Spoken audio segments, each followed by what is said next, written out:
Allah datangkan contoh yang disebutkan bahawa orang yang berbangga dengan harta, kekayaan, kemewahan, perhiasan dunia, sehingga benda tu tak ada faedah dan membinasakan. Pada ayat sebelum Allah cerita dah, kehidupan orang tu dia hanya nak bangga dengan istana, dengan keduniaan semata-mata, sehingga dia pandang orang yang tak memiliki keduniaan tu dengan pandangan hina, malah dia yang mendapat kehinaan di akhirat nanti. Assalamualaikum warahmatullahi wabarakatuh. Alhamdulillahi rabbil alamin, wassalatu wassalamu ala rasulil amin wa alihi wa sahbihi ajma'in.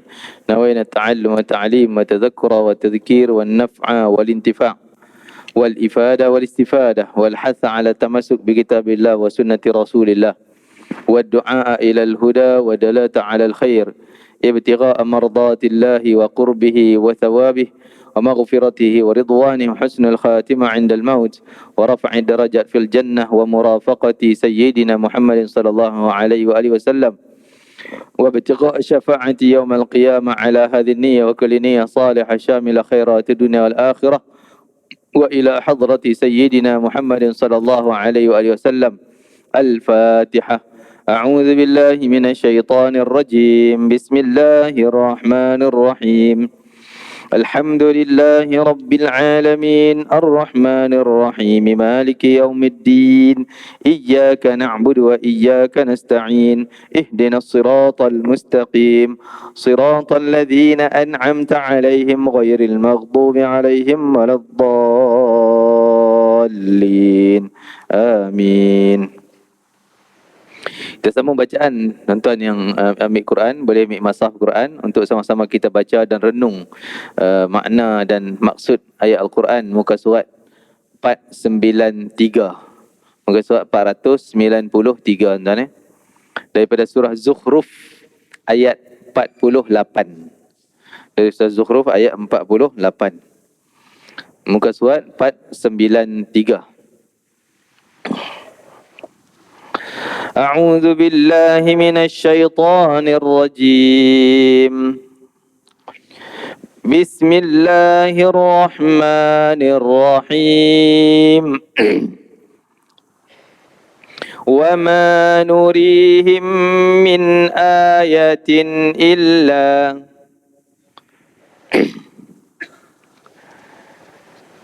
إلا هي أكبر من أختها وأخذناهم بالعذاب لعلهم يرجعون.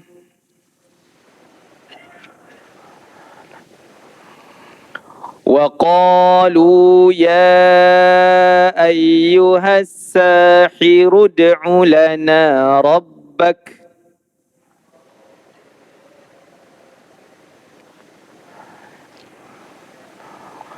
بما عهد عندك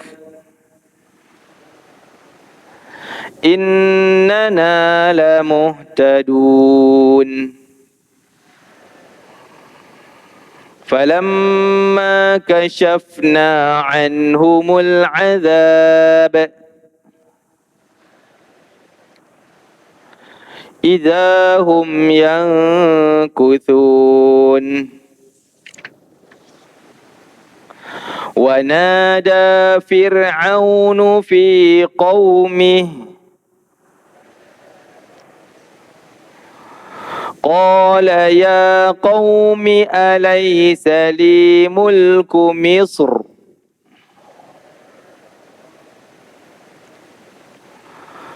وهذه الأنهار تجري من تحتي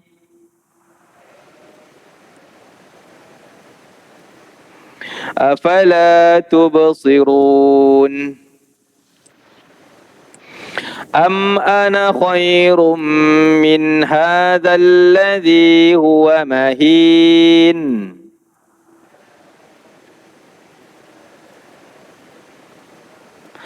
ولا يكاد يبين. فلولا ألقي عليه أسورة من ذهب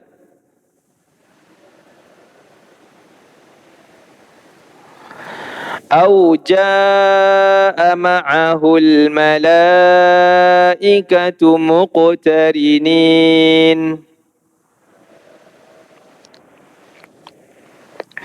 فاستخف قومه فأطاعوه إنهم كانوا قوما فاسقين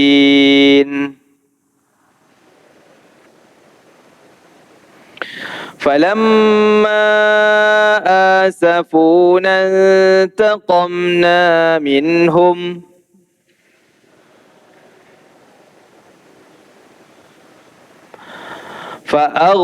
فأغرقناهم أجمعين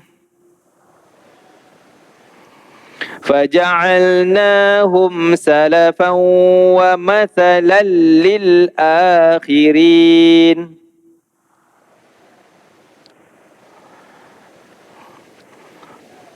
ولما ضرب ابن مريم مثلا إذا قومك منه يصدون وقالوا أآلهتنا خير أم هو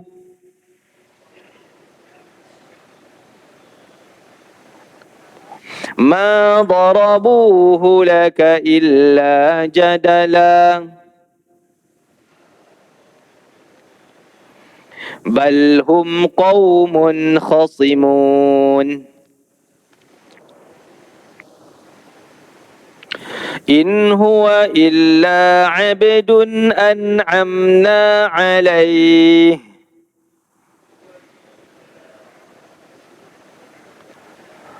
وجعلناه مثلا لبني إسرائيل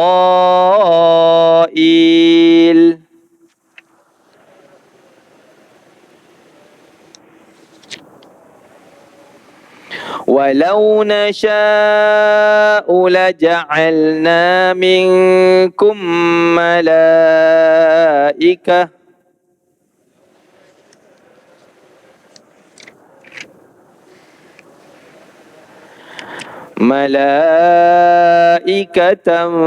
في الأرض يخلفون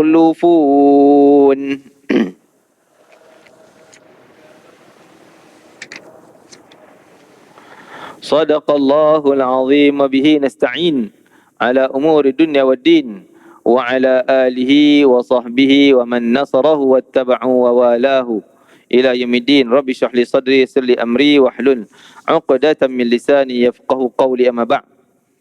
Allah datangkan contoh yang disebutkan bahawa orang yang berbangga dengan harta, kekayaan, kemewahan, perhiasan dunia sehingga benda tu tak ada faedah dan membinasakan. Pada ayat sebelum Allah cerita dah, kehidupan orang tu dia hanya nak bangga dengan istana, dengan keduniaan semata-mata, sehingga dia pandang orang yang tak memiliki keduniaan tu dengan pandangan hina, malah dia yang mendapat kehinaan di akhirat nanti.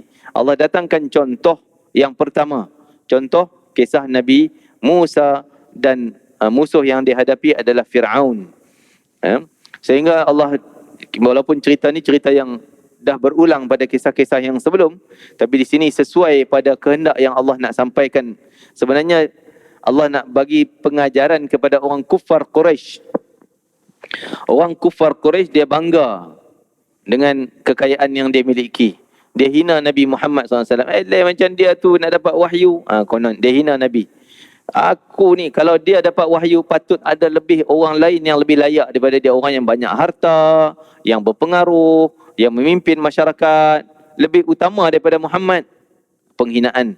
Jadi Allah datangkan kisah bahawa orang yang macam tu dah ada zaman dulu ni, duk hina Nabi-Nabi yang tak ada harta, tak ada kedudukan, tapi mereka yang mendapat kehinaan dengan azab. Contoh Fir'aun dan Nabi yang diutuskan Nabi Musa AS. Disebut wama nurihim min ayatin illa hiya akbaru min ukhtiha. Dan Fir'aun pula menyeru. Ini kisah Nabi Musa datang pada Fir'aun, menyeru dengan mengisytiharkan kepada kaum pengikutnya. Wahai kaumku, bukankah kerajaan negeri Mesir jadi dan tidaklah kami memperlihatkan kepada mereka suatu tanda kebenaran Nabi Musa, melainkan tanda itu adalah lebih terang dari yang terdahulu daripadanya. Dan kami timpakan mereka dengan berbagai azab, bala, bencana supaya mereka kembali bertaubat. Tengok tuan-tuan, walaupun ni cerita Fir'aun cerita ni, Allah akan kisah Nabi sebelum yang Allah datangkan azab supaya yang ada tu bertaubat. Allah datangkan bencana supaya orang yang ada tu supaya dapat bertaubat, dapat kembali pada Allah. Sepatutnya ini prinsip ataupun pengajaran bagi kita. Kita tengok bencana pada orang, bencana yang luar biasa, yang mungkin kita anggap macam mustahil, tiba-tiba boleh jadi macam tu. Contoh peristiwa dulu-dulu, tsunami lah, benda macam tak masuk akal, tapi tu dia air sampai runtuh bangunan dan sebagainya. Cuba kita mi'atibar dan jadikan peristiwa untuk kita kembali pada Allah. Bertaubat, ini kuasa Allah. Ini bukan kuasa air. Ini bukan kuasa ombak. Ini bukan kuasa apa, tapi kuasa yang perintah ombak. Kuasa yang izinkan ombak, izinkan air, binasakan alam. Kuasa yang lebih besar, Allah Azza wa Jalla. Patut, kalau kita renung pada kita pun mungkin ada yang Allah buat macam tu supaya kita teringat, ingat pada Allah Ta'ala. Kembali, ambil i'tibar, pengajaran. Kembali pada Allah Ta'ala. Wa akhadnahum bil azab, kami dah, umat dulu dah kami bagi azab macam-macam dah. La'allahum yarji'un, supaya mereka kembali pada Allah. Ingat Allah, bertaubat pada Allah, pegang pada agama Allah. Tuan-tuan, ini natijah Allah hantar peristiwa yang berlaku. Tak ada benda yang berlaku dalam dunia ni tuan-tuan cara kebetulan. Itu akidah orang kafir. Akidah orang tak Islam, nampak kebetulan hujan lebat banjir. Kebetulan angin monsun begini-begini, ombak hantam, badai dia hantam darat dan sebagainya. Kita orang beriman tak cukup kita nampak yang depan tu. Patut kita nampak belakang ombak tu, siapa yang perintah ombak, siapa yang perintah air, siapa yang perintah awan, siapa yang perintah hujan, petir dan sebagainya. Dia tak jadi sendiri. Benda tu tak sendiri. Pasti ada yang memerintah dia. Pasti ada yang memerintah. Banyak dalam Quran. Allah Ta'ala sebut, wa ma tasqutu min waraqatin illa ya'lamuha. Daun nak luruh tu, daun pokok angin tiup nak luruh pun Allah yang perintah, Allah yang benar izinkan. Jatuh. Allah tak izinkan, tak jatuh. Kalau yang daun ni bukan, ya macam kita nampak benda normal kan, bila dia kering dia akan jatuh. Nampak mata kita macam tu, tapi orang beriman nampak dengan mata iman. Tengok dengan mata iman, bukan dengan mata ni. Mata ni nampak daun tu dah nak mati, kering dah coklat dah, memang jatuh. Tapi mata iman, daun tu takkan jatuh kalau Allah tak izin. Pokok ni takkan tumbang kalau Allah tak izinkan dia tumbang. Angin takkan datang kalau Allah tak datangkan angin. Begitulah semua yang mentadbir alam ni, perintah Allah, tadbiran daripada Allah, izin daripada Allah Ta'ala. Sepatutnya kita jadi la'allahum yarji'un, orang yang kembali pada Allah. Masya Allah.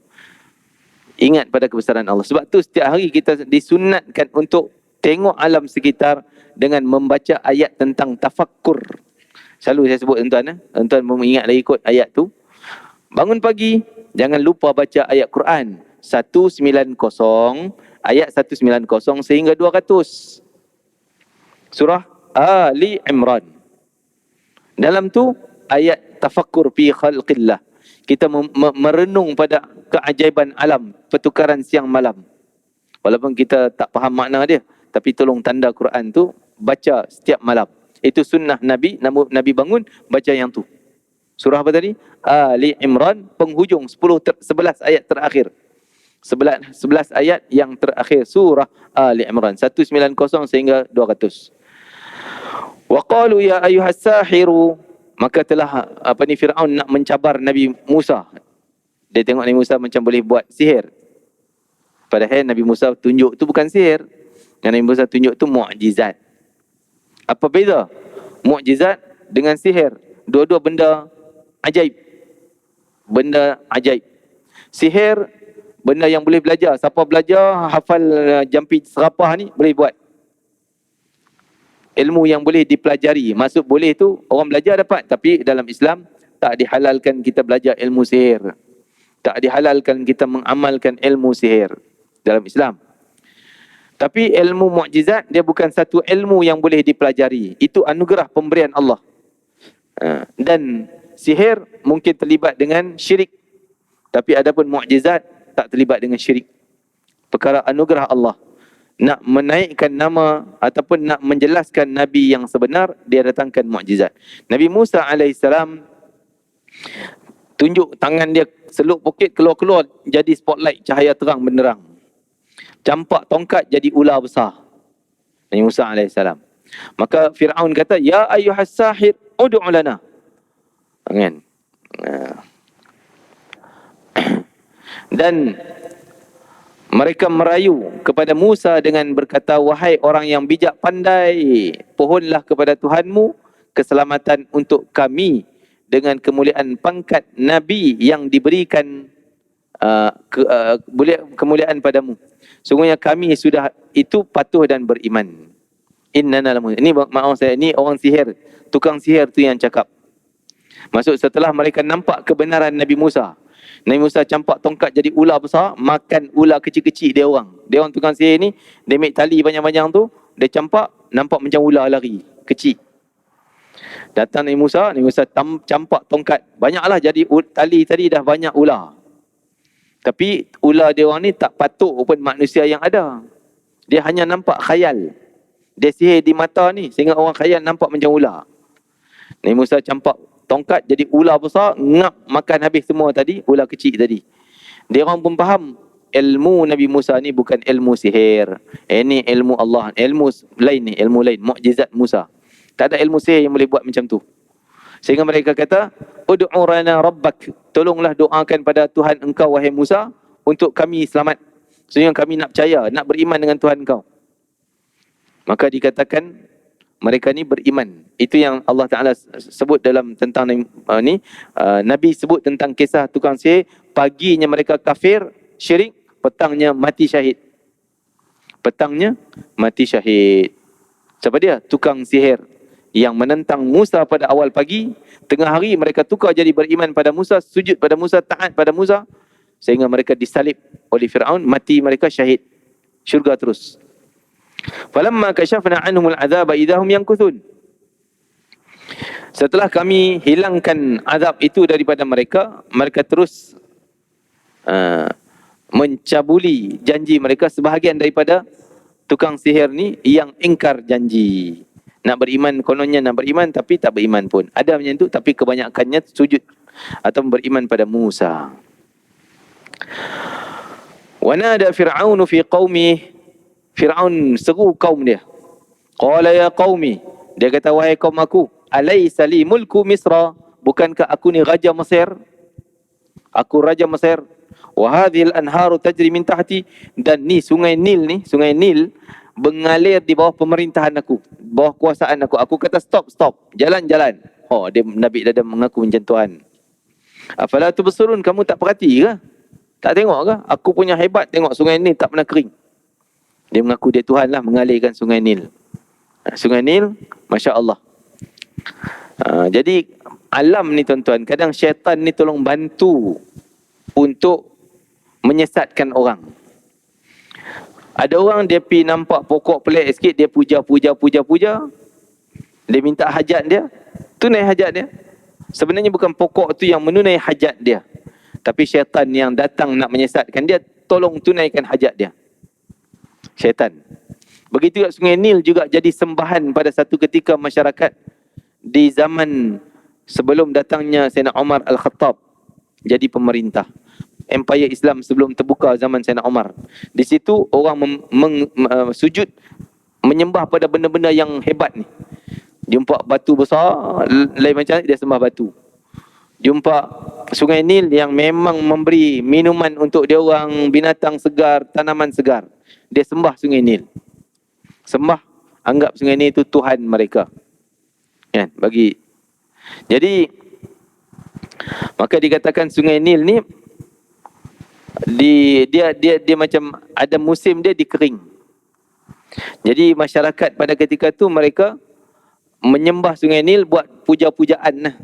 maksudnya dengan cara dia orang bukan Islam.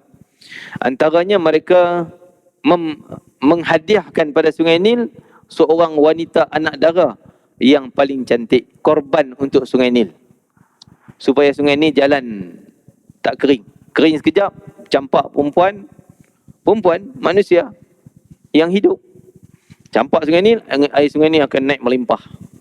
Itu syaitan semua yang membantu untuk tertunai hajat dia orang. Itu dijadi upacara tahunan.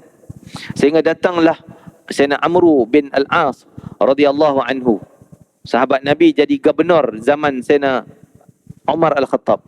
Sayyidina Umar jadi khalifah, gubernur ke Mesir Amru bin Al-As. Dia tengok, ini syirik ni, perbuatan yang bahaya. Maka dia tulis surat kepada Tok Khalifah Sayyidina Umar Al-Khattab, cerita hal berlaku. Maka Sayyidina Umar Al-Khattab tengok, Sayyidina Umar Al-Khattab dengan karamah yang ada pada dia, dia tulis surat, bukan hantar pada Amru. Dia hantar pada Amru, ada satu lagi surat dalam surat untuk Sungai Nil. Dia kata pada Amru, wahai Amru, kalau sampai surat ni pada engkau ambil surat satu lagi untuk Sungai Nil. Kau cocok dia nak panah, kau panah di tengah Sungai Nil. Surat aku hantar ni. Maka Amru pun buka surat tu, tengok Sayyidina Umar tulis kepada Sungai Nil. Ada ke orang tulis surat pada sungai, tuan-tuan? Sayyidina Umar tulis surat kepada Sungai Nil, bukan pada manusia. Wahai Sungai Nil, ayat dia lebih kurang macam itulah. Wahai Sungai Nil, engkau juga patut mentaati perintah Allah, seperti mana aku menjalani hukum perintah Allah Ta'ala. Maka jalanlah kamu dengan taat perintah Allah, jangan kamu taat pada syaitan. Kamu nak jalan, ikut Allah, jangan taat pada syaitan. Nak kena buat puja-puja baru kau nak jalan. Ni Sayyidina Umar cakap pada sungai, hantar surat kepada Sungai Nil, kan? Jadi alam ni pun ada komunikasi dia, ada kehidupan dia, ada kehidupan. Boleh kita komunikasi dengan dia orang. Tapi kita ni Allah tutup hijab, tak nampak. Tapi Sayyidina Umar, Masya Allah, karamah dia, sehingga boleh hantar surat ke Sungai Nil. Amru bin Al-As di Mesir, dia ambil tak ke anak panah, pacak itu dia guna anak panah, baling di tengah-tengah Sungai Nil waktu dah kering. Patut orang buat upacara campak perempuan, dia kata jangan, baling suratnya. Maka sejak tu air naik dan tak pernah kering lagi dah. Karamah Sayyidina Umar Al-Khattab radhiyallahu anhu Sungai Nil. Masya Allah, sangat luar biasa. Jadi Fir'aun ketika itu mengaku sungai ni mengalir di bawah perintah aku. Dia mengaku je. Kata dia yang perintah sungai ni mengalir. Afala tubsirun am ana khairu min hadzal ladzi huwa mahin? Bukankah dia kata aku ni lebih mulia daripada si hina itu? Maksudnya Nabi Musa alaihissalam. Bukankah aku lebih mulia pada si hina, mahin? Orang yang hina tu, maksud dia yang hina tu adalah Nabi Musa alaihissalam. Dia kata dia lebih mulia pada dia. Kan kau nampak aku lebih hebat, lebih mulia? Dia nak tunjuk aku ada harta, aku ada kuasa, aku ada istana, kan lebih mulia daripada Musa yang apa pun tak ada. Nak tunjuk kekayaan dunia, bangga dengan kekayaan dunia dia. Wala yaka diyubin, dan hampir-hampir dia ni tak reti nak cakap. Musa Yubin ni menjelaskan Nabi Musa ni orang kata apa, pelat. Dia nak cakap pun tergagap-gagap, cakapnya tak fasih. Lidahnya sebab kesan kena bara api masa zaman dia kanak-kanak dulu. Kan masa zaman dia kanak-kanak, mak dia hanyut ke sungai kerana takut tentera Fir'aun datang bunuh. Mak dia hanyutkan Musa ni, sehingga hanyut masuklah istana Fir'aun. Isteri Fir'aun yang ambil baby itu, budak lelaki. Patut Fir'aun kata, mai sini aku nak pancung, dia budak lelaki nak bunuh. Isteri Fir'aun kata, jangan cik abang. Pujuk Fir'aun yang keras, tuan-tuan, jadi lembek macam agak-agak. Kena pujukkan isteri. Ya ke? Maka dia katakan, isterinya kata, janganlah bunuh dia. Mungkin dia jadi anak kesayangan kita. Kita tak ada anak lelaki ni. Inilah anak yang comel ni. Dipelihara. Waktu tu Fir'aun kata, nanti aku nak test dulu budak ni cerdik ke bodoh. Kalau bodoh, aku biar jadi anak aku. Kalau cerdik sangat, bahaya. Dia letak makanan dengan bara api. So budak ni pilih. Musa budak cerdik, nak ambil lah buah, makanan. Jibril datang tepih, ambil bara api. Pegang bara api, masuk mulut. Sejak tu kesan lidah dia. Cakapnya tak fasih, kekok, pelat. Walaupun dah tua. Ni Fir'aun hina dia ni. Aku lebih mulia pada dia yang hina ni, cakap pun tak pandai, cakap pun tak jelas, pelat. Dia hina Nabi Musa AS. Ini tuan-tuan, kerja dakwah ni, kerja menyampaikan ajaran Allah, tak semestinya orang pandai ceramah aja dakwah. Jadi kadang-kadang ada orang nampak, ala ustaz ni ceramah di masjid-masjidnya, ceramah buat majlis-majlis maulid, tak masuk hutan-hutan nak dakwah orang asli ke, nak dakwah orang yang bukan Islam. Kita tuan-tuan, Allah atur dah. Jangan nak menyalah-nyalahkan orang. Kan? Ada orang tak mampu buat kerja yang tu, dia duduk macam ni, alhamdulillah dia mendakwah kepada orang Islam supaya dapat ilmu. Itu satu jalan yang baik, mudah-mudahan. Orang yang ke depan sana, depan dengan orang kafir, ajak masuk Islam, bagus, kita tak boleh condemn dia. Dia memang kerja Islam, dakwah, jihad fisabilillah. Yang ni pun jihad fisabilillah. Tuan-tuan sebagai kerja apa? Kerja di office, kerja mungkin kontrak construction ke, buat masjid, buat bangunan dan sebagainya. Kalau niat kerana Allah Ta'ala, ikhlas buat kerja yang halal, tuan-tuan kerja dakwah, niat untuk Allah Ta'ala. Niat nak kerja ni untuk Allah, dapat hasil diri dan nak bekerja untuk Allah Ta'ala. Allah letak kerja dakwah ni masing-masing. Ada orang, dia tak perlu jadi ustaz, tapi dia pendakwah. Dia guna ilmu yang dia ada untuk dakwah Islam, untuk menampakkan Islam ni cantik, baik, bagus, maka dia adalah pendakwah Islam. Kan? Jadi semua ni kita integrate. Kawan ni boleh di sudut ni, ni tak boleh, dia guna kekuatan kawan tu, ni guna kekuatan orang ni dan sebagainya. Jadi apa kedudukan pun semua boleh. Nabi Musa AS tak mampu nak cakap. Kalau kita fikir buat apa Allah lantik dia jadi Nabi, lantik jadi Rasul, nak cerita ke orang, nak ceramah ke orang, nak sampaikan wahyu pada orang. Lidah kaku macam tu. Tak. Allah boleh pilih siapa saja. Mungkin orang buta pun Allah boleh pilih dia sebagai penyebar Islam. Jadi Allah yang tentukan semuanya. Maka tuan-tuan duduk di posisi macam mana pun, sebagai pekerja, yang penting niat kerana Allah, ikhlas kerana Allah. Buat apa yang kita dapat, kita nak buat untuk Allah Ta'ala.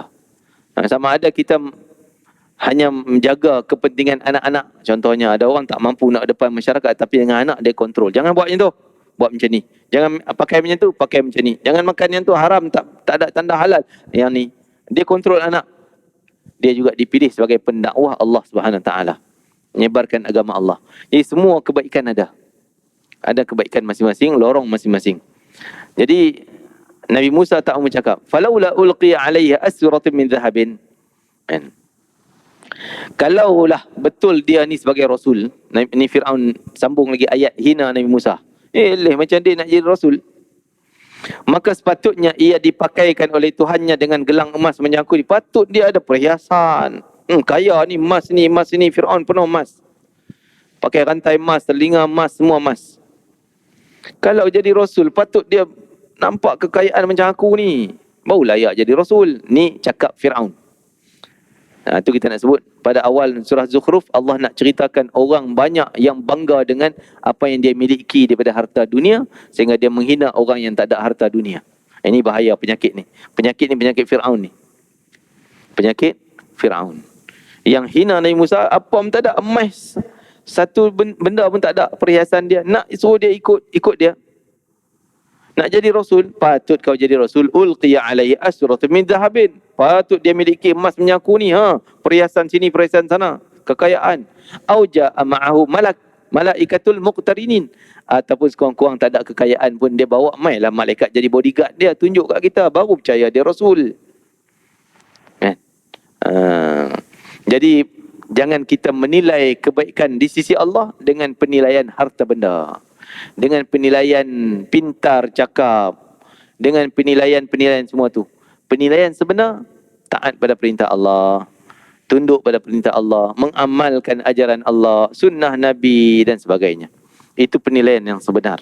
Masya Allah. Fastakhaffa qaumahu fa'ata'u. Tengok akhirnya apa jadi? Maka Fir'aun membodoh-bodohkan kaumnya. Maksud bodoh kan? Dia hina Musa supaya orang tak nampak kebaikan Musa. Dia memperbodohkan kaum dia supaya tak nampak kebenaran. Kita jangan terpengaruh macam tu. Berapa ramai orang yang ialah kadang-kadang hanya sepandang pada harta benda, kedudukan, baru betul dan sebagainya, memperbodohkan orang lain sehingga tak mau nampak kebenaran Islam. Jangan kita patuh dan turut. Lalu kaum dia semua taat hanya pada Firaun, ikut pada Firaunnya. Orang tak nampak kebenaran Musa, hanya berapa kerat je dalam istana Firaun yang ikut dan beriman pada Nabi Musa AS. Antaranya isteri Firaun sendiri, Asiyah, isteri Firaun yang beriman pada Nabi Musa AS. Senyap-senyap, sembunyi-sembunyi. Masyitah, tukang gaji dalam istana Firaun, dan suaminya dan anak dia kecil lagi lah. Anak dia juga, ketiga-tiga beranak ni, 4 beranak, anak dia 2 orang, semua terbunuh syahid, disiksa oleh Firaun. Kerana Firaun dah tahu dia ni ikut ajaran lain pada ajaran Firaun. Firaun memaksa orang sujud pada dia. Bila Masyitah ni buat kerja, dia sikat rambut, dia buat kerja hias anak Firaun perempuan, pakai perhiasan bawah tubuh ni, jatuh benda, Bismillahirrahmanirrahim. Bismillah dia sebut, Bismillah. Bismillah, Bismillah. Anak dia pun tanya, apa Bismillah tu? Makna Bismillah dengan nama Allah. Siapa Allah? Allah tu Tuhan aku, kata Masyitah. Tuhan aku, Tuhan engkau, Tuhan bapa engkau. Anak dia kata, ada Tuhan lain pada bapa aku? Ya, tu Tuhan yang sebenar. Aku kan cerita, report ke ayah aku. Report. Bila report, dia kena tangkap. Masyitah kena tangkap dan paksa suruh sujud pada Firaun. Tak nak Masyitah. Dia tetap beriman pada Allah. Maka dipaksa dia mendidihkan minyak yang menggelegak dalam bekas yang besar. Paksa, kalau kau tak sujud ke aku, tak anggap aku Tuhan, engkau aku tolak masuk tu. Tak kisah dia. Mula tolak suami dia dulu, berdebu masuk tengah kena goreng dengan minyak panas. Macam mana tu? Nampak tak? Kau kena taat pada ikut aku, tak nak ikut Allah Tuhanku. Ketika tu dia dukung anak kecil dia yang masih kira umur menyusu badan. Ada anak dia yang lain, anak dia tolak seorang. Macam mana? Tak nak, Allah Tuhanku. Ketika tu nak campak anak dia yang baby ni, ataupun suruh dia sendiri terjun dalam tu, maka ketika tu Masyitah langkah dia menggigil. Ni sayang kepada baby. Lumrah si ibu sayang pada anak. Dan nak langkah pergi itu macam fikir berkali-kali. Anak tu Allah izinkan dia buka mulut bercakap. Budak baby menyusu lagi. Cakap pada mak dia, teruskan langkah kau wahai ibu. Di sana ada syurga. Di sana ada syurga. Terus Masyitah jalan terjun sebelum orang talak. Syahid. Sehingga 4 generasi, 4 keluarga ni, 5 sekeluarga ni, 4 sekeluarga, 4 orang, dikebumikan di Mesir. Di tanah padang pasir. Ditanam. Kemuliaan mereka mempertahankan Islam, mempertahankan iman Allah, walaupun tak ada siapa tahu waktu tu, tak tahu pun. Kan? Nabi Musa tahulah ceritanya, tapi tak dihebahkan, tak dimasukkan dalam bahan sejarah ke sebagainya, tapi Allah timbulkan kehebatan orang yang mulia, yang betul taat pada perintah Allah, jaga syariat Allah, Allah muliakan dia. Sehingga Nabi datang akhir zaman, jarak peristiwa Masyitah dengan Nabi lebih kurang 2,000 hingga 3,000 tahun. Jarak Nabi Muhammad SAW dalam peristiwa Isra', Nabi harum, terhidu. Harum yang sangat hebat wanginya. Nabi tanya, harum ni dari mana wahai Jibril? Datang daripada kubur Masyitah dengan anak dia suaminya. Jibril cerita kisah Masyitah pada Nabi Muhammad SAW. Kubur 3,000 tahun, Allah keluarkan wangi nak bagi tahu pada Nabi Muhammad SAW, ini dia kemuliaan orang yang jaga iman. Syahidnya. Allah, Masya Allah. Mudah-mudahan Allah bagi kita kekuatan untuk jaga iman kita dalam semua situasi. Kita tak naklah situasi macam Firaun, macam Masyitah ni, tapi biarlah kita selamat dunia, selamat akhirat. Iman kita tetap dalam hati kita dunia sampai akhirat. Amin ya Rabbal Alamin. Jadi Firaun hina, kau nak ikut dia, apa satu emas pun tak ada. Cakap pun kekok. Fastakhaffa qaumahu fa'ata'ahu. Maka kaum dia pun, yalah, hina Musa juga ikut Firaun. Sebab apa? Mungkin dia orang ni tertutup hijab, tak nampak kebenaran Musa, ataupun sengaja kerana nak bodek Firaun. Kalau tak sujud pada Firaun, tak dapat makan, tak dapat harta. Ikut Firaun lah, buat apa nak ikut Musa? Musa tak ada duit, tak ada harta. Kan? Falamma asafuna intaqamna minhum fa'aghraqnahum ajma'in. Di kisahnya, diringkaskan ceritanya, setelah mereka menyebabkan datang murka Allah. Allah murka pada kaum Fir'aun dan kaumnya dengan perbuatan hina Nabi Musa. Maka kami menyiksa mereka dan menenggelamkan mereka semua sehinggalah ke dalam laut yang membinasakan mereka. Itu azab. Jadi Allah pendekkan cerita, tak nak cerita panjang-panjang. Sebenarnya jarak di antara Nabi Musa dihina depan kaum dia tu dengan peristiwa tenggelam laut tu masih ada beberapa hari yang panjang. Setelah tu Nabi Musa dicabar untuk lawan sihir dan sebagainya lah. Kan? Tapi Allah nak cerita orang yang bangga dengan kemewahan dunia sehingga menghina orang yang tidak ada kemewahan dunia, pandang hina, maka orang macam tu senang Allah nak musnah. Senang je Allah nak musnah. Berani sangat menghina orang yang Allah sayang, Nabi Musa AS, sehingga Allah musnahkan dia dengan air je, tenggelam dalam lautnya. Yang dia dulu bangga, sungai ni perintah aku yang perintah. Sekarang kau tak boleh perintah suruh laut tu jangan tenggelam. Tak boleh, tak ada apa pun, tak ada kuasa pun Fir'aun tu. Fa'aghraqnahum ajma'in. Ni pengajaran yang Allah nak bawa cerita pada, sebenarnya nak tuju pada kaum Quraisy yang bangga dengan kekayaan dia. Nampak Nabi Muhammad ni orang hina. Takkan Muhammad ni dapat wahyu. Kan? Yang awal kita dah sebut, dia berpandang hina pada Nabi Muhammad dan mempengaruhi kaum masyarakat Quraisy supaya jangan percaya dengan Muhammad. Dia orang harta pun tak ada, apa pun tak ada, miskin, anak yatim, berapa nak ikut dia.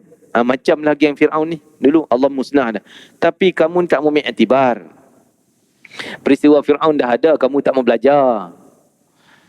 Kita juga tuan-tuan, ambillah iktibar, pelajaran, pengajaran.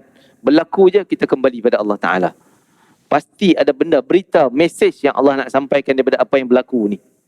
Tak tahulah apa yang berlaku. Banjir ke, tenggelam ke, apa ke. Mesti ada benda yang Allah nak sampaikan. Cuma mata kita tak nampak. Itu je lah. Faja'alnahum salafan wa mathalan lil akhirin. Maka kami jadikan ni cerita ni contoh mathal, perumpamaan cerita Fir'aun ni, dan pengajaran bagi orang datang kemudian. Itu cerita para Nabi kan. Jadi cerita para ni cerita yang terbaik untuk menguatkan iman kita. Allah Ta'ala sebut ahsanal qasas. Kami cerita kepada engkau ya Muhammad semulia-mulia, sebaik-baik cerita. Kita bagi ruang pada azan insya-Allah. Sini Allah Ta'ala cerita kisah yang kedua. Contoh yang kedua, pengajaran yang kedua, cerita tentang kaum Nabi Isa alaihissalam. Nabi Isa pula. Walamma duriba banu Maryam mathalan idza qaumuka minhu yasuddun. Dan ketika anak Maryam itu, ibnu Maryam, maksudnya Nabi Isa alaihissalam. Tak kala Nabi Isa alaihissalam dikemukakan sebagai satu contoh tauladan untuk iktibar. Bagi orang yang lawan Nabi Muhammad, patut diambil pengajaran pada Nabi Isa. Kisah Nabi Isa. Tiba-tiba kaummu bersorak-sorak kesukaan terhadapnya kerana menyangka bahawa mereka telah menang. Dan mereka berkata, mereka menyangka bahawa dengan mengeluarkan hujah bahawa dia orang kaya, hebat, Nabi Muhammad tak ada apa-apa nak ikut. Rasa macam dah cukup kuat lah tu hujah dia. Wa qalu a'alihatuna khairun. Dan mereka berkata lagi, manakah yang lebih baik, benda yang kami sembah atau Isa? Kan? Jadi ketika Nabi Muhammad SAW mengatakan tak ada seorang pun, turun ayat ni sebab Nabi Muhammad kata pada orang Quraisy, apa yang kamu sembah selain pada Allah, hanya Tuhan Allah semata-mata. Tak ada yang lain. Kamu sembah lain pada Allah ni semua tak mendatangkan apa-apa kebaikan. Walaupun benda yang kamu sembah tak mampu beri kebaikan, dan perbuatan kamu menyembah pun tak mendatangkan faedah dan kebaikan. Dia orang guna hujah. Oh, kalau macam tu macam mana Isa? Kan kaum Bani Israel sembah Isa. Kau kata benda yang disembah, patung, berhala, apa semua, pokok ke apa ke, tak mendatangkan kebaikan langsung. Itu Isa pun tak ada baik, tak ada kebaikan. Seolah dia guna hujah tu kononnya strong lah hujah dia, memalukan Nabi Muhammad SAW, kaku Nabi Muhammad. Kononnya macam tu. Amhu, maka Allah jawab, Dan dia orang kata, dia orang hujah, dia kata Tuhan kami yang lebih baik ke Isa tu lebih baik. Ma darabuhu laka illa jadalan, bal hum qaumun khusimun. Dan sebenarnya mereka tidak mengemukakan hujah mereka perbandingan Tuhan batu-batu berhala tu dengan Nabi Isa. Hujah tu kepadamu wahai Muhammad, mereka buat perbandingan tu melainkan kerana membantah semata-mata. Mereka saja nak cari alasan. Bahkan mereka itu adalah kaum yang suka sangat nak bertekak, nak berlawan, nak bertekak aja. Walaupun hujah tu senang je, ataupun apa yang mereka sebut tu semua tak betul. Nak banding Nabi Isa dengan batu berhala, kan? Nak banding macam tu. Dalam ayat lain Allah Ta'ala sebut apa tu? Surah Baqarah, Allah kumpulkan penyembah dengan benda yang disembah, batu-batu berhala tu. Waquduhan nas wal hijarah, bahan bakar api neraka adalah manusia yang penyembah dan batu-batu yang disembah, berhala yang disembah.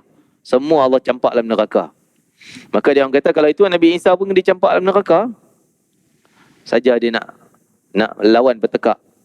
Tidak, Nabi kata, tidak, Nabi Isa sendiri tak nak, bukan dia suruh untuk disembah. Dia sendiri tak nak disembah. Dia ajak sembah pada Allah. Hanya Tuhan Maha Esa. Dia bukan anak Tuhan, dia bukan sebahagian Tuhan. Maka dia tak termasuk dicampak dalam neraka. Ma darabuhu laka illa jadala banhum qaumun khasimun. In huwa illa abdun. Maka Allah kata Nabi Isa tu hanya seorang hamba. Dia bukan Tuhan, bukan sebahagian Tuhan, bukan anak Tuhan. Yang telah kami kurniakan padanya nikmat an'amna alaihi. Kami bagi nikmat macam nikmat apa Nabi Isa ada, tuan? Dia Nabi Isa tak ada nikmat kekayaan, harta tak ada. Tak ada nikmat kemewahan, tak ada nikmat dia hidup senang tak pernah disakiti macam Firaun kononnya. Tak ada. Bukan itu Allah Ta'ala sebut kami bagi nikmat. Tapi nikmat yang Nabi Isa dapat apa? Kitab Injil, petunjuk Allah, menjadi orang yang dicintai oleh Allah Ta'ala. Itu nikmat. Kita ni memang alhamdulillah, walaupun nikmat juga makan minum, nikmat juga harta benda, tapi nikmat tu kadang-kadang bentuk nikmat.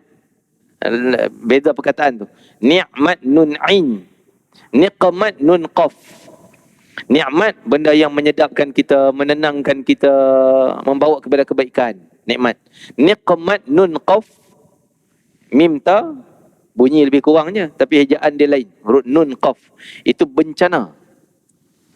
Dalam hadis Nabi sebut, riwayat Uqbah bin Amir radhiyallahu anhu, Nabi sadar, idza ra'aita Allah tabaraka wa ta'ala yu'til 'abda ma yasha. Kalau kamu nampak Allah bagi macam-macam nikmat pada seorang hamba, sedangkan dia buat maksiat pada Allah, dia berdosa pada Allah, dia tak sembah Allah, tinggal ajaran Allah, ajaran Islam, tapi dia dapat nikmat banyak, tak pernah sakit contohnya, ataupun kekayaan tak pernah kurang, ataupun pengaruhnya tak pernah jatuh, tapi dia buat maksiat lagi, guna untuk maksiat, dapat lagi. Itu bukan nikmat untuk dia. Itu bukan nikmat, itu nikmat, bencana untuk dia. Wa huwa muqimu ala ma'asi fa inna ma dzalika istidraj. Itu istidraj. Apa istidraj? Allah tutup benda bahaya, diselimutkan dengan benda yang baik. Contoh, kita bagi hadiah ke orang, bungkus kotak cantik punya hadiah. Oh, nampak memang grand betul lah, ni memang hadiah yang mahal, tapi dalamnya tai, dalamnya bom. Orang yang terima, oh terima kasih, seronok dapat, happy dia dapat. Rupanya dalamnya ada bahaya. Seolah macam tu lah. Allah bagi nikmat tu macam dibungkus, nampak, dia nampak, oh aku dapat nikmat, tengok aku tak, dia dabik dada, aku tak semayang ke, aku tak, alah aku dapat kaya, hidup boleh, makan senang, semua senang. Orang semayang tengok, melarat juga hidup dia. Sebenarnya Allah bagi istidraj, supaya dia tak ingat Allah, supaya dia jauh pada Allah Ta'ala, supaya dia tak sebut pada Allah, supaya dia tak payahlah nak bertaubat pada Allah. Allah benci dengan dia, biar dia mati dalam keadaan murka Allah. Tapi Allah tak nak bagi dia kesedaran, biar dia tak sedar. Dia leka-leka dapat nikmat, seronok, tapi dia buat jahat lagi, buat maksiat lagi, tapi dapat lagi. Namanya istidraj. Istidraj. Dan kemudian itulah bencana yang tak disedari oleh orang tu kalau Allah sayang pada seseorang. Mungkin dia buat silap, Allah bagi pengajaran kat dia. Bagi dia sedar, ketuk, mungkin dia sakit tu, mungkin dia kena macam ni, mungkin macam tu. Sehingga dia, astagfirullahaladzim, aku ni silap, aku nak bertaubat pada Allah. Tu kesedaran tu Allah sayang. Mungkin Allah tarik sikit yang ni, tarik sikit yang ni, sehingga dia sedar kembali pada Allah Ta'ala. Itu tanda Allah sayang. Sehingga Nabi sebut, orang yang paling Allah sayang adalah para Nabi. Dan orang yang paling banyak ujian daripada Allah adalah para Nabi, orang yang Allah sayang. Ujian. Hidup mereka taklah mewah macam orang lain. Hidup mereka taklah senang macam Firaun. Susah. Para Nabi dicerca, dimaki, berdarah dan sebagainya. Tapi Allah sayang. Sebab tu Allah bagi macam-macam ujian. Kan? Tapi kita minta afiah, selamat dalam iman kita, biar iman melekat sehingga ke akhir hayat. Ya Allah nak sebut macam tu. In huwa illa abdun an'amna. Kami bagi nikmat kepada dia. Siapa dia? Nabi Isa. Apa nikmat dia dapat? Bukan kekayaan. Bukan kehidupan dunia yang mewah, tak. Nikmat Injil. Kitab Injil. Nikmat dia dapat kasih sayang Allah Ta'ala. Maknya orang yang dicintai oleh Allah, Sayyidatina Maryam, keluarganya keluarga orang yang mulia, taat pada perintah Allah. Ini nikmat. Sebab tu tuan-tuan boleh datang masjid, dapat semayang, dapat jumpa kawan yang baik. Ini nikmat. Jangan kata nikmat tu hanya makan minum, duit, dapat gaji, dapat bulan, itu je nikmat. Tak. Itu memang salah satu nikmat kita bersyukur. Tapi yang paling besar kita nak bersyukur pada Allah kerana dia dorong tuan-tuan semayang tak tinggal, rajin ke masjid i'tikaf. Masya Allah. Duduklah majlis zikir, baca Al-Quran. Ini nikmat paling besar tuan-tuan. Sebab tu Allah Ta'ala sebut nikmat paling besar adalah diutusnya Nabi Muhammad SAW. Dialah mengajar Quran sehingga kamu boleh mengaji Quran. Kamu tahu Quran. Dia mengajar Quran. Tu nikmat paling besar tu. Nabi tolong ajarkan kita Al-Quran. Sampaikan pada kita Al-Quran. Nikmat paling hebat, paling besar. Kita ni kadang-kadang tak nampak. Kita nampak nikmat paling besar. Dapat duit, nikmat besar. Dapat pangkat, naik pangkat, nikmat paling besar. Kan? Tiba-tiba dengan sibuk dengan urusan dunianya, semayang entah ke mana, apa entah ke mana. Itu bukan nikmat tu. Kau nampak bungkusan cantik. Tapi dalamnya tu bencana Allah tu. Hati-hati. Sebab kau lebih jauh daripada Allah. Dapat yang tu lebih jauh, lebih jauh, lebih jauh. Berarti benda tersebut benda kemurkaan Allah. Waja'alnahu mathalan li Bani Israel, dan kami datangkan kisah Isa Maryam ni sebagai contoh supaya Bani Israel dapat iktibar pengajaran sebenarnya. Walau nasya'u laja'alna minkum malaikatan fil ardi yakhlufun, dan Allah boleh je nak datang Nabi, malaikat duduk kiri kanan sehingga kita nampak Nabi datang dengan malaikat. Boleh je. Tapi kok kita lah tengok, ya Allah malaikat, menggegar kita, takut, bahaya pula. Walau nasya', kalaulah kami nak, kata Allah Ta'ala, laja'alna minkum malaikatan, kami mampu je melahirkan dari kamu wahai kaum lelaki malaikat-malaikat jadi pengganti kamu menjalankan urusan di muka bumi, yang membantu para Nabi dan sebagainya. Boleh je datang. Tapi saja tengok Nabi dengan Jibril. Jibril ni kalau bumi itu hanya dia ada 600 sayap. Satu sayap dia boleh genggam macam kita genggam genggam guli. Kecil kan genggam, orang tak nampak, shilling. Satu sayap dia boleh genggam bumi. Takkan dia tak boleh biar Nabi Muhammad kena baling batu? Takkan Jibril tak boleh tolong ketika Nabi Muhammad diperangi dalam perang Uhud sampai berdarah gigi, anak panah pacak pipi? Jibril tak tolong? Bukan. Allah boleh je datang Jibril, anak panah tak sampai, Jibril kontrol. Senang, kun fayakun. Tapi saja itu nak tunjukkan lumrah orang buat baik. Lumrah orang yang dalam keadaan taat perintah Allah mesti ada ujian. Kita tak sampailah ujian tahap Nabi sehingga orang panah kita ke? Tak ada. Ujian kita mungkin tak dapat harta ni, ujian kita mungkin hilang sikit nikmat, ujian kita mungkin orang dulu kawan baik yang kita tapi tiba dia benci yang kita. Ujian benda macam tu je. Tapi yang penting tengok, kalau menghadapi ujian dengan kita lebih dekat dengan Allah Ta'ala, tanda Allah sayang pada kita. Allah pilih kita ke jalan yang baik. Maka semua yang kita hadapi ni, ingat ini datang daripada Allah. Allah hantar ni sebagai ujian hidup kita. Nak tingkatkan iman kita, nak tanda lebih sayang. Para Nabi, Allah yang makhluk manusia yang paling dicintai oleh Allah Ta'ala, maka mereka lah yang besar menghadapi ujian lebih berat. Nabi sallallahu alaihi wasallam dan para nabi yang lain. Maka kata Nabi sallallahu alaihi wasallam, bila tanya siapa orang yang paling besar ujiannya, maka Nabi Muhammad kata al-anbiya, para nabi, orang yang paling teruk kena ujian daripada Allah Taala. Summal amsal. Kemudian orang yang dekat dengan Nabi, dia akan terima ujian yang berat. Masya-Allah. Kita jangan minta, ya Allah uji aku kuat iman ni. Ya Allah uji aku. Tak boleh minta macam tu. Kita minta selamat iman. Minta keselamatan iman. Kena ujian, Allah, ya Allah kuatkanlah imanku, ya Allah kuatkanlah imanku. Minta supaya Allah ni kuatkan iman kita, pendirian kita, sehingga kita terdorong kepada jalan yang baik. Ada aja dorongan-dorongan orang yang boleh bantu kita ke jalan yang baik.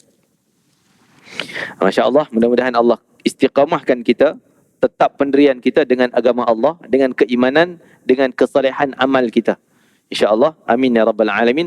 Rabbana taqabbal minna innaka antas samiul alim wa tub alaina innaka antat tawwabur rahim wa akhtimna bil husna wa anta radin anna fi khairin wa lutfin afiyatin bi rahmatika ya arhamar rahimin. Allahumma ati anfusana taqwaha wa zakkiha anta khairu man zakkaha anta wali maulaha ya arhamar rahimin.